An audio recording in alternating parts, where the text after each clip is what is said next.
everyone. It looks like it's the top of the hour, so we can get started to try to stay on schedule. And I know some people will probably still be joining as we go. I see that some of us have started to introduce ourselves in the chat, and I think everyone can still feel free to keep doing that. But those of us on the committee are going to go ahead and actually verbally introduce ourselves.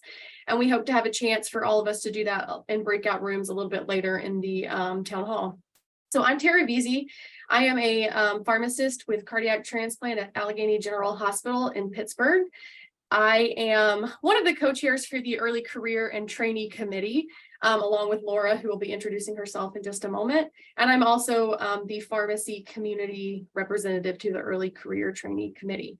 All of us on the committee, we're going to share kind of a funny little icebreaker to just kind of introduce ourselves and let you get to know us a little bit more. And then we hope to do that for all of you as well when we get to breakout rooms. So our topic is something funny that happened with a patient encounter or during our training or during our job. So for me, I'm going to share that one of my patients, he likes to garden and he brought in cucumbers for everyone on the team. So he then presented me with a cucumber when I went in to talk to him, and I then had to carry around a cucumber until I had a chance to go back to my office later that day. So I had a funny story to tell whenever I saw people in the hallway and I'm carrying around a cucumber in the hospital. So that's my story just to get started, and I'll let Laura introduce herself next. So I'm Laura Danziger-Izakov. I am a pediatric infectious disease specialist from Cincinnati. And I am the co-chair of the committee because I am the past president of the society. And so I am here to help bring people in and help you guys realize the plans for this group of individuals. My funny story. As many people may know, I like to ask a lot of questions, and I often get unusual answers. And I always ask my questions because I'm an infectious disease doctor about if people hunt or fish for food. And one of my patients decided to tell me that they wanted to know if it was safe for them to go in their backyard pond with their central venous catheter. And I said, I don't think that's a great idea. And they said, well, it's not a really big deal. It's not a really deep pond. It's where we breed our frogs for frog legs. And I said, definitely not. So you never know what they're going to tell you. All right, I will pass it off to another individual. I don't know, Jess, if you want to call people out. I know. How about Caitlin? Perfect. I'm Caitlin Demarest. I'm a general thoracic surgeon and lung transplant surgeon at Vanderbilt in Nashville. And I'm the cardiothoracic surgery representative for the ECTC. Funny story. So when trying to kind of reflecting on this, maybe partly because I'm a surgeon, but every story I could think of was kind of inappropriate to tell in this setting. But one kind of funny one I thought of was when I was a fellow doing an esophagectomy, and the surgeon, the attending, I said it was a couple of like residents and medical students there. Some of the medical students, like, just so everybody knows, if anybody passes gas, you got to let us know so we know we didn't make an enterotomy. And then like fast forward, a couple hours later, and the medical student backs away from the table, and we all kind of look at him, and he's like, guys, I'm really sorry, I farted. And we were like, because obviously the attending was joking, but anyway, so embarrassing for that student.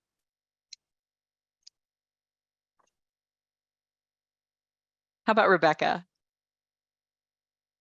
Hey, I'm Rebecca Kumar. I'm one of the infectious disease doctors, transplant infectious disease doctors at Georgetown in Washington, D.C.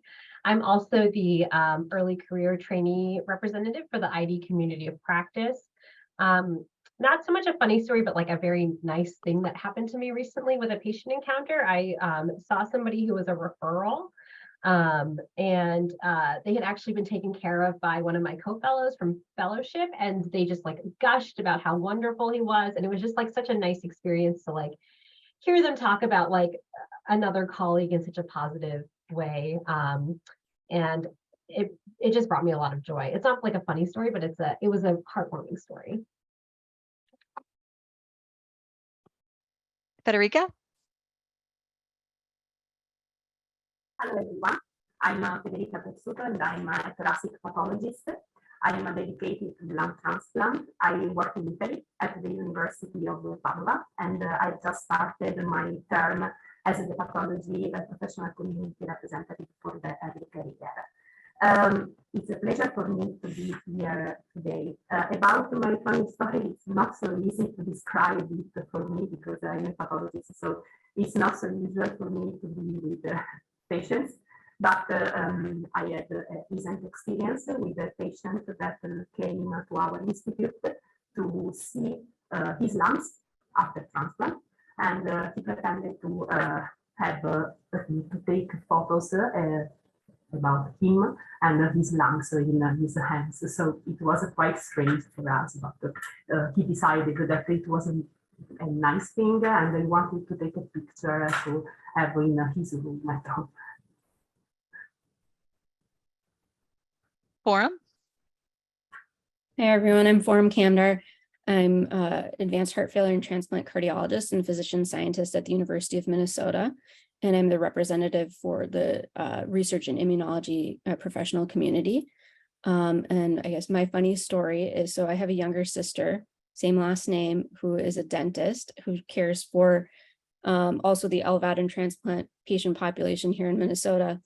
And I had a patient who, even though we were in two different areas, was confused the entire year of how I was a cardiologist and also a dentist. And so, and my sister's also presented at ISHLT, so I think that he made it more confusing for the patient. So I thought that was pretty funny that the patient, it took like a year and a half before the patient realized that we were two different people. Mistaken identities. Neha. Hi, I'm Neha Bansal. I'm a pediatric heart failure transplant cardiologist at Mount Sinai, New York. I am the liaison between pediatric professional community and the early career committee. My funny story is that there's a 6-year-old who it happened last week that I was walking into the room for, who's in an LVAD, and he asked me if I was a vampire because I kept asking the nurse for blood every single day. And so I thought that was pretty funny and cute. Andy.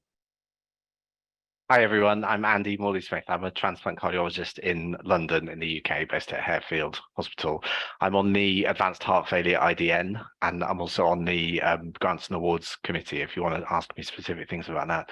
In a previous life, I did a job in pediatrics, and I am not a good football player, or to translate for the North American, soccer player. And I was kicking a ball around in the yard outside the hospital with this kind of teenager, and he's like, I bet you can't hit the ball onto the bar across the top of the net. And I just hooked the ball up and it bounced straight off the bar. And he honestly thought I was the best football player, the best soccer player he'd ever seen. And I was like, that was a complete fluke. But then for the remainder of his time in the hospital, that was how he knew me, as the football player. I was like, yes. You've arrived. I think I got everyone on the committee. Did I miss anyone? If I didn't, I'll just briefly introduce myself. I'm Jess Burke. I'm the Director of Marketing and Communications at ISHLT, and I'm the liaison to the Early Career and Trainee Committee. So if you ever need anything from staff, you can look me up, or you can contact my colleague, Alyssa Simpson, who's also on the call with us today.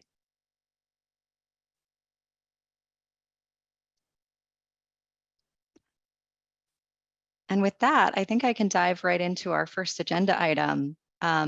We want to share a few things with you all today. And the first thing I'd like to share with you is just a couple of details about Journal Watch, which is an early career and trainee committee driven program. Ashley Fritz, who is the senior editor for Journal Watch, could not be with us today. She's actually on a surprise vacation.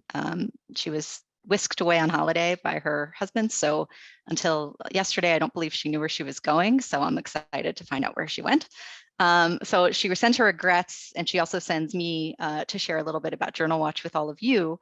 Journal Watch is a program that is, as I said, driven by ECTC. It comes out monthly. We do take a couple of breaks during the year. There are 10 issues a year. It is driven by the professional communities of ISHLT. So there's a cardiology issue, an infectious disease issue, et cetera.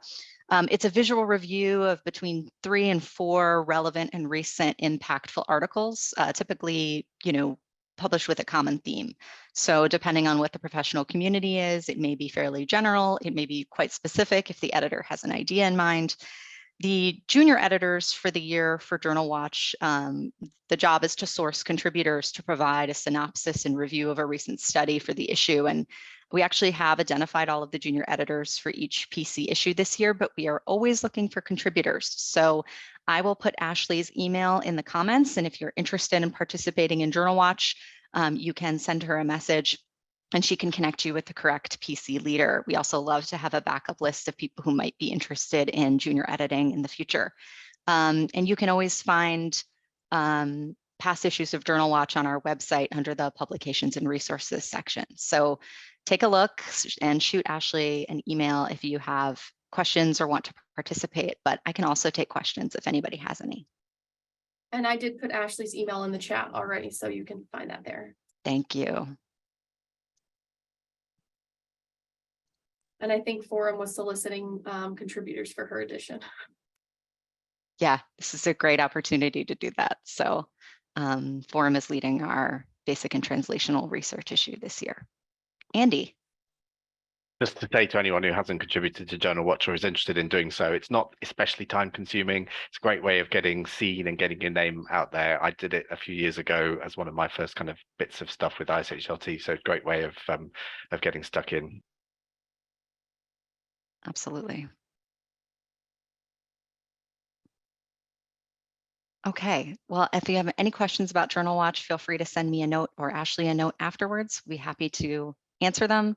In the meantime, I want to share one more thing with the group, which is a little bit about ExpertLink and ISHLT Connect. I just want to take you all on a super quick tour of the platform and those programs. So I'm going to share my screen and walk you through a couple of steps there. So to access ISHLT Connect, hopefully you're all familiar with the platform, but if you're not, you can access it by visiting community.ishlt.org. That's a great place to start. You'll click login, and when you do that, it will ask you for your ISHLT login information. This is the same account that you use to manage your membership or register for an event with ISHLT. If you haven't logged in for a while, there's a reset your password link, so never fear. Once you click login, it takes you back, of course, to the platform. And if you haven't logged in a while, you might want to click this complete your profile button. This takes you to a new tab that actually allows you to edit your information with ISHLT, including a very old headshot of mine several haircuts ago. And you can always add your profile picture here. This is where you need to do that for it to show up in ISHLT Connect. You can go to the account tab and change details about yourself, including, very importantly, selecting your interdisciplinary network in your professional community. This will make sure you're added to the correct groups in ISHLT Connect. And you can also make sure that this early career box is checked. This will make sure you're added to the early career group in ISHLT Connect. So always a good idea to check this profile periodically and make sure all of your information is correct. There's also a getting started guide on the landing page. If you've never used ISHLT Connect before, it'll also walk you through some of the things I'm telling you today. So if this all goes in one ear and out the other, never fear. If you click My Communities, either here or up here in the navigation, it will take you to a list of all the communities you've been added to. So this you won't have as many as me, but it should represent your interdisciplinary network and your professional communities. And like I said, if you're marked as an early career professional, it should include that forum as well. Inside the community, it will automatically take you to the discussion page, which is where the meat of the community lives. You can click on a discussion to view it and read the thread. You can click reply to add a response to the thread. You can also click the drop down and hit reply privately. If you just want to send a private message directly to somebody, they'll get a notification in their email that you've done that. When you hit reply, obviously, you just go ahead and add your message. You can add a file. You can schedule it to post later. You can save it to finish it later or hit post. Just pretty normal discussion board behavior. You can also go back to the main discussion board and start a thread. There's no reason, we welcome this at any point. If you have a question, if you have an idea, if you want to share something that you've found, this is a great way to connect with other early career members or On the other forums, anybody in your professional community or your IDN, the only required fields here are the subject and the content. Again, you can add an attachment, you can schedule it for later, you can save it to rewrite at a different time, but that's all here. The other thing that's really handy is if midway through writing your message, you change your mind and realize this might be better for a different community, you can click on this drop down here and change it. So if I'm writing this to early career and then halfway through, I decide I want everybody to hear about it, I can change it and post it to the open forum or to my, professional community. So that's always possible as well. And it has all these rich text features, so you can add links and images and video embeds and all the fun stuff. So get creative or not, whatever you're more comfortable with. One thing I want to share super quickly about this is that in your profile up here, you can check on your settings, which is really smart to make sure you're getting notifications from the communities. You can edit your profile. Obviously, some of these fields are pulled over, like your contact information, your degree, your organization. Those are pulled over from that account I shared with you earlier. But some things you can edit just here, like your job history. It's sort of like a mini LinkedIn page if you feel like filling that out. But importantly, under my account, there's a couple settings I want to highlight. Under privacy settings, you can decide if you are listed in the member directory. We of course recommend that you list yourself so people can look you up. You can also decide which specific fields you want people to be able to see. Only me makes something private. Members only means only members can see it, etc. Those settings may be important to you. Email preferences controls what messages you get from ISHLT Connect at large. We don't use these that often, but this is emails that the society might send you about the use of the platform. The really important one to make sure you're getting your messages is community notifications, which is right here. And this allows you to select per community that you're in, what kinds of emails you get. I strongly recommend you select Daily Digest for all of these. The communities are not so active that you're going to get spammed. But Daily Digest will basically send you an email. It's overnight Eastern Standard Time. So depending on where you are in the world, that'll be at a different time of day, but it's the same time every day. You get a digest of any posts in that community from the past day. So I recommend selecting that if you want to stay in the loop, certainly for the communities you want to be most engaged in. I want to tell you a little bit about Expert Link, but I also want to know if there are any questions about ISHLT Connect before I move on and do that.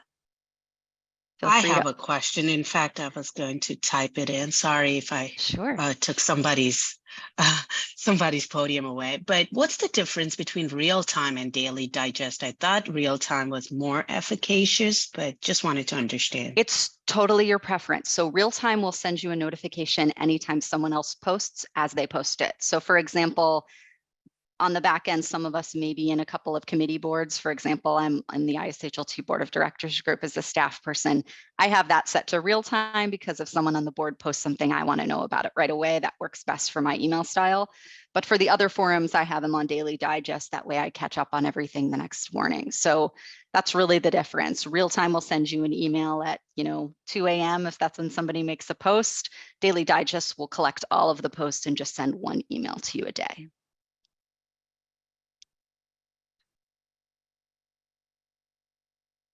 Anything else? Thank you. Sure. Thank you.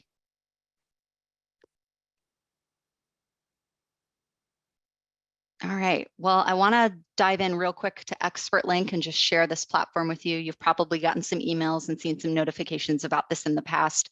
Expert Link is our micro mentoring program, which is a database of over 130 ISHLT members who've said that they're available to mentor, to answer your questions and connect with you on a variety of issues. There's some FAQs here on the platform if you want to know how it works. But the basic gist of it is that you can look up an expert here based on a variety of factors and reach out to them directly. So it's a sort of private one-on-one mentoring that you can initiate. And all of these people, because they've signed up to do that, will be happy to get a message from you. So you don't have to worry about whether or not it's appropriate to send them a message. Just say, I found you on Expert Link, and they're going to be very excited to hear from you. So to do that, you can click Find an Expert, which gives you this sort of form to fill out. There's some instructions here. You can go super granular here and click lots of different things, but be wary that doing that may limit your results. 130 people is a lot. We're very happy we have that many experts, but ultimately, if you get super specific, there just may not be anybody. but you can go pretty granular. So let's say I'm in pediatrics and I work in the heart space. So I'm going to click the heart IDN and the pediatrics PC, and I want to see who's available to talk to me about maybe something under networking, let's say getting involved in my IDN. So I want to be introduced to members of my PC. I don't know anybody. I want to talk to a peds heart person. So I click all of those 3 boxes and I say find experts, and it goes ahead and it sort of goes through the list and it gives me 7 people, one of whom in fact is on the call with us. So you could email Laura, or you could email any of the other people on this list. If you mouse over the person's name, something will pop up that lets you send a message. I recommend you start with that. You can always request to be a contact of them later on. You can also go ahead and click into their profile, and any information they've chosen to make public will be here. So some people will have their email addresses listed, some people won't, depending on their privacy settings. But if you prefer email, you can always check it here, see their social profiles, things like that. So that's sort of the results that you get when you're in Expert Link. But I want to highlight a couple of other things really quickly. Let's say that I don't actually care what someone's specialty is, but I have a native language other than English, or that I would, I just want to speak to somebody who speaks Hindi. So I can just click Hindi and just see who's in there. And we actually have 11 different experts who are willing to do mentorship in that language. And you can kind of see what they do based on their titles, or click into their profiles and get a sense of who might be the right fit for you. But that language option is really important to play with a little bit, especially if you have a language that you'd rather speak in besides English. Or let's say I don't care about their demographics at all. I just have these areas of expertise are worth reading through and getting more familiar with. But let's say that I really want to get some help on grant applications because this is an area that I'm trying to develop in my career. I can click find experts on that. And when I do that, I realize that there's 23 results. That's kind of a lot. I don't know how to comb through that. So I'm going to make that a little more granular and go back. And actually now I'm going to say, well, I'm an MCS. So I'm going to look at people who are interested in grant applications who are in the MCS area. And that narrows it down for me a little bit more. I've got 10 results here. And now it's a little easier to pick somebody to talk to. That's basically how it works. It's totally worth logging in and playing around with. Please feel free to reach out to anybody, even if it's just to introduce yourself and ask, a basic question. These are all folks who, again, like I said, have raised their hands and said that they would love to do this one-on-one mentoring. So you do not have to be shy in introducing yourself. Any questions about Expert Link?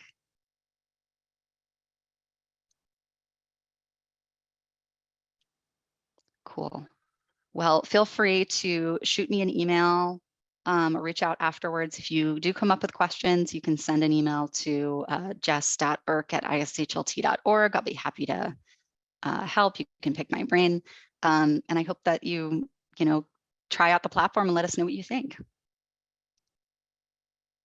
And before I jump into the next thing, I just wanted to further encourage everyone. Everyone I've met within ISHLT really is very welcoming and wanting junior and early career people to get more involved. So especially like Jess said, these people in Expert Link have already volunteered saying they want to be involved as mentoring. So don't feel like you're invading someone's space or getting in the way or doing anything. Just brave up and talk to people, and that's the best way to help start getting involved. And on that note, I'm going to share some potential opportunities that are coming up and ways that we can get involved. Oops. Let me see. I need to figure out how to share the correct screen. I think this will be the one.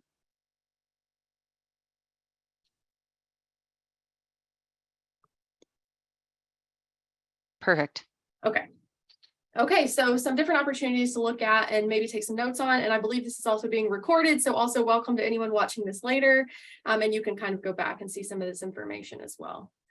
So first things first, meeting coming up again in April. This year will be in Prague, so make note of that. The pre-conference and workshops will be on the 9th, and then the meeting itself will be the 10th through the 13th. And it is already open to volunteer to be an abstract reviewer. If you've not done this before, I highly encourage everyone to do it.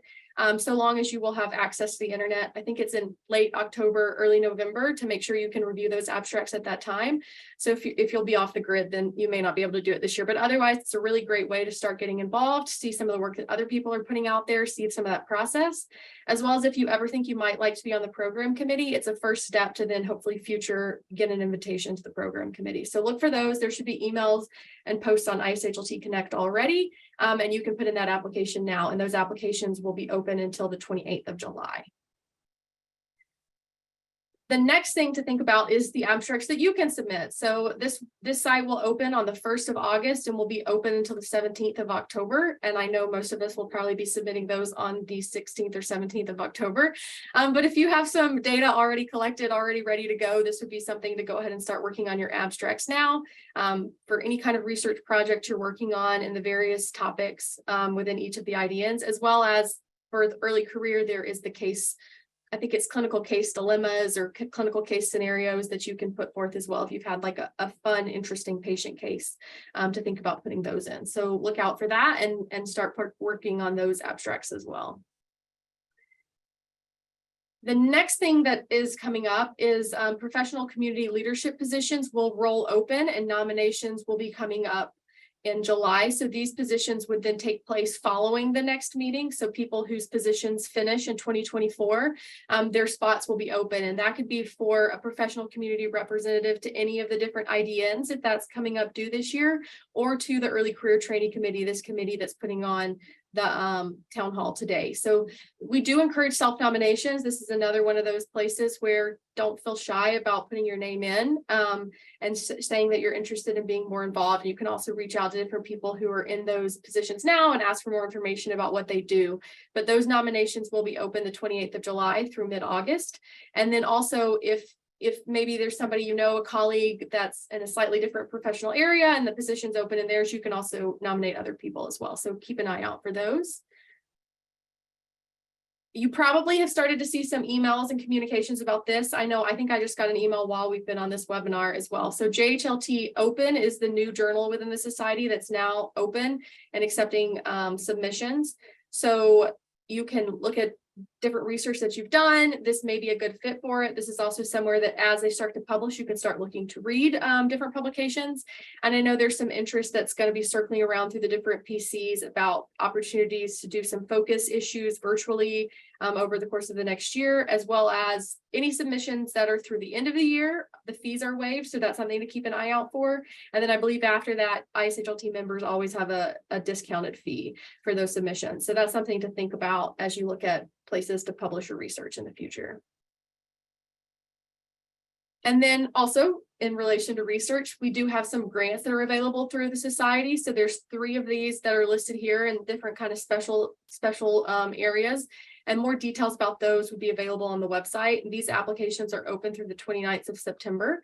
I myself do not have a lot of expertise in grants, but if you have questions about working on these, you can go to Expert Link and you can find somebody who can help you out with that.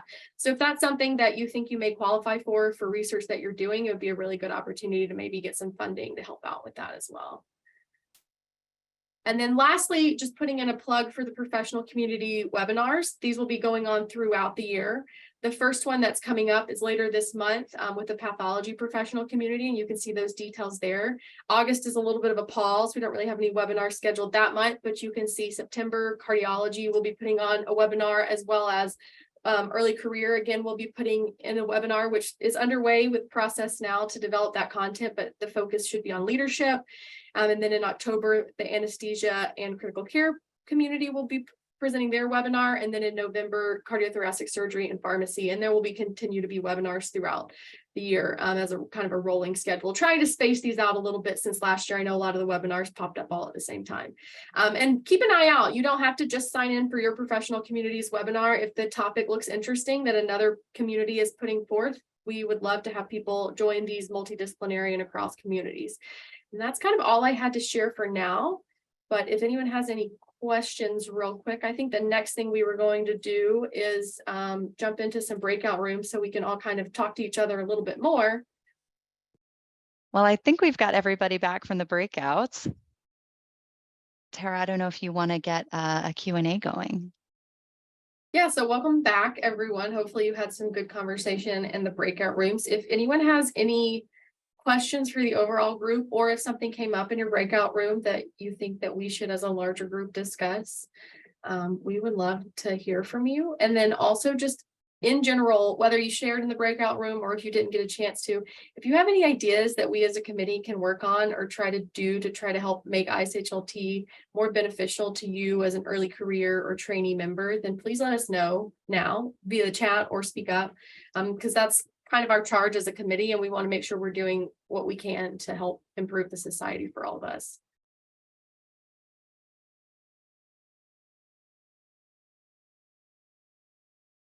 And if you don't have an idea right now, but you have an idea later, then please reach out, either email ISHLT Connect, just let us know if there's something you think of throughout the year.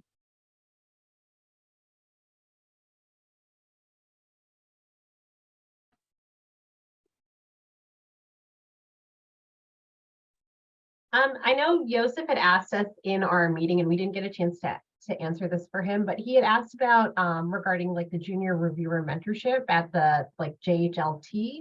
Are there any iterations of this program coming soon? It's a great question. I know that the editor-in-chief role at the JHLT is in transition at the moment, so it might be a good idea to, I can connect you, Joseph, with Michelle Kittleson, who's the interim editor-in-chief, who can maybe share some information on that program. I know that there are early career reviewers, and so if you're not already a reviewer for JHLT, I would encourage you to apply next month because we will open the reviewer pool for applications. So at that time, when you apply, you do have the opportunity to indicate that you're early career.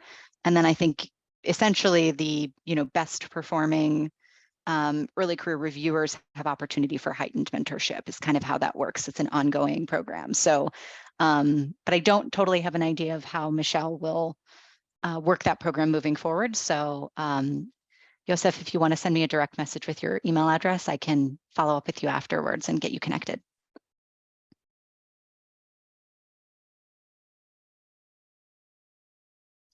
And as Laura noted earlier in the chat, some of these reviewer opportunities are super important if you're looking for longer term volunteer roles.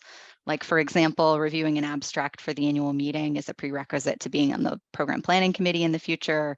And being a reviewer for JHLT or JHLT Open always looks good if you're going to be looking for editorial board or other editor roles in the future. So some of these shorter term opportunities are good building blocks for future ones. I think Andy's raising his hand. Yeah, just to comment about some research grants. So with my grants and awards hat on, I would really encourage people to apply if you've got any research background, if you're interested in developing a research career. There's a lot of specific funding that ISHLT have, often supported by industry partners, and I think it's a good opportunity, and it would be great to see early careers and colleagues getting awarded some of that. And then just on the back of that, if you look on the website at the moment, the page that says International Travelling Scholarship currently says that ISHLT is not awarding that at the moment, but there is discussion about restarting that grant. And I think that's particularly of interest to this group. And it's an opportunity to get funding from ISHLT to go to another institution to learn something specific for a period of time, and quite reasonable funding, which that may get increased in line with kind of inflation and so forth. But and the last time it was awarded was a few years ago. So that just keep an eye out for that. It probably won't be this year, maybe next year, but that's a great opportunity as well. I don't know if there's anyone here who's done that before, but I have not. But I think it looks like a great opportunity, and the research grants, I think, definitely have your eye on.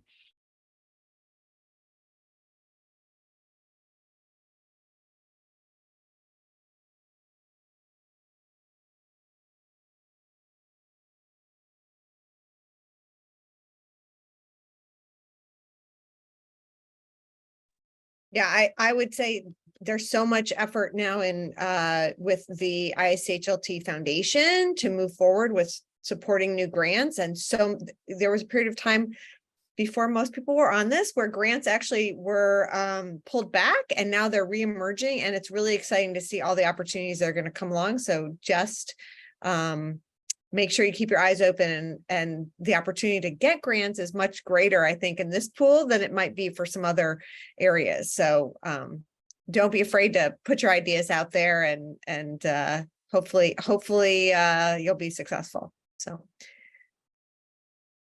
I want to thank everybody for coming and spending a little bit of time, and also for being willing to start the process of getting involved. I'm really excited to see so many people and to know the future of the ISHLT is right in front of me, and that you guys are going to do amazing things and take the opportunities and move forward. So I'm going to let Tara probably sign us off. Yeah, I think if there's not any last lingering questions, we'll wrap up and let everybody get back to your probably busy days. I know everyone has a lot going on. And thank you so much for joining and sharing with us. And like I said, if you do have thoughts or ideas later, then reach out to any one of us. You can find us on ISHLT Connect. All the committee members' names are listed on the website if you look up the Early Career and Trainee Committee as well. So thank you, everyone, and have a good rest of your day.